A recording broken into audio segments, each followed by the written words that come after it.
Yeah guys, it's James. Today I'm going to be doing a review on the Neewer TT560 Speedlite for DSLRs. So I was hunting around on Amazon not too long ago for an inexpensive Speedlite just to maybe add a little more to my photos. Neewer is a company who do fairly low budget yet decent priced camera gear. The Speedlite is one of their newer products that they've installed into their lineup. A main reason for adding a Speedlite into your lineup is to add more creative control to your photos. It means that you can bounce light and project light from different parts of the image, giving a whole new look to all your photos.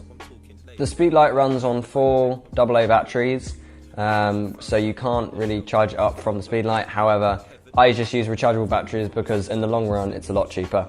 The design is pretty basic for a Speedlite.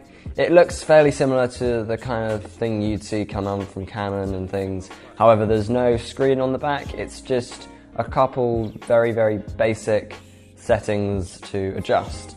First of which being the power.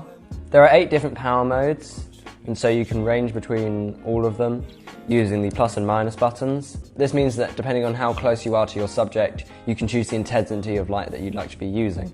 And the next of the settings is the mode, so you can either go in the normal mode where you just have it on top of your camera, connected via the single contact hot shoe. This means that as soon as you press the shutter button, the flash will go off. The only limitation with this is that you're only going to be able to bounce light from one place, which is wherever your camera is. You could also set it up with a wireless triggering system for maximum creative control.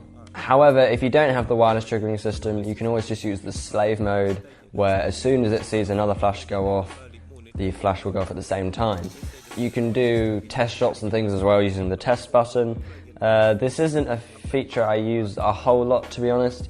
It's probably mainly just to see how much power you want and if it's going to be blinding whoever. There's a charging indicator, so after you use the flash it takes a small moment for the charge to rise back up again so you can use it again. When you first power it on, it will usually take between, I'd say, 10 and 30 seconds just to power up and get heated up, and then depending on what power you're on will depend on how long it would take to charge up. So if you're on the lowest setting, you can use it with burst mode and things and do quite a few consecutively after the other. However, if you bring it all the way up to the top, then you're not going to be able to burst it. It's going to take a lot longer to power up, so you need to keep that in mind for doing sports photography like what I do. The Speedlite is rotatable, so you can move it around 180 degrees. You can also move it 90 degrees in the other direction. This means that you can really bend it around, and I like personally for portraits and pictures of faces to bounce it off walls, as I find that it diffuses the light really nicely and it gives a really nice even skin tone to the face. I use it a lot when shooting with families and groups of people, but it's also great for just singularities, just to really use the light to your full effect. On the top it does have a built-in diffuser. I personally can't see a huge difference when using this, however I'll still use it just for the minute difference.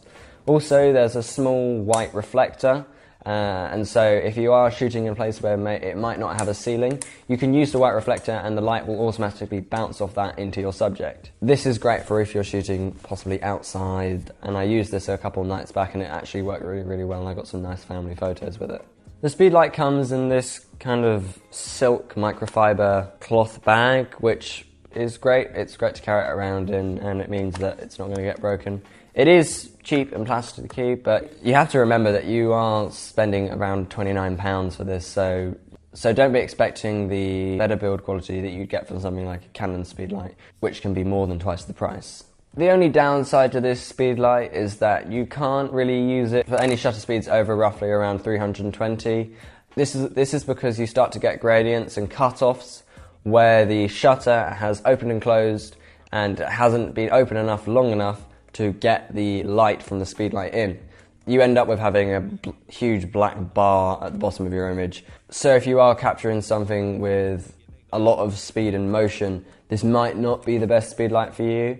Also, the distance that the Speedlite can reach is decent, however, I'd say if you're shooting anything in the distance, there's no point in using it. And I really would say the maximum range is probably something around 6 meters. Don't quote me on that, but that's what I'd say from using it on experience. So if you're looking for a cheap and easy way to dramatically improve the quality and production value of the images you're shooting on your DSLR, I would definitely recommend the Neewer Speedlite. I've loved using it so far. I've had it for just over 6 months now, and I've definitely really enjoyed using it, and I would look for Neewer again if I wanted to buy another Speedlite to maybe add something else to my setup, and so I could bounce light and produce light from different points in my image, and that I'd really like to play around with in the future. So hopefully I've covered everything that you wanted to know about the Neewer TT560 Speedlite. Anyway guys, hope you enjoyed this one, and I will see you next time. Bye!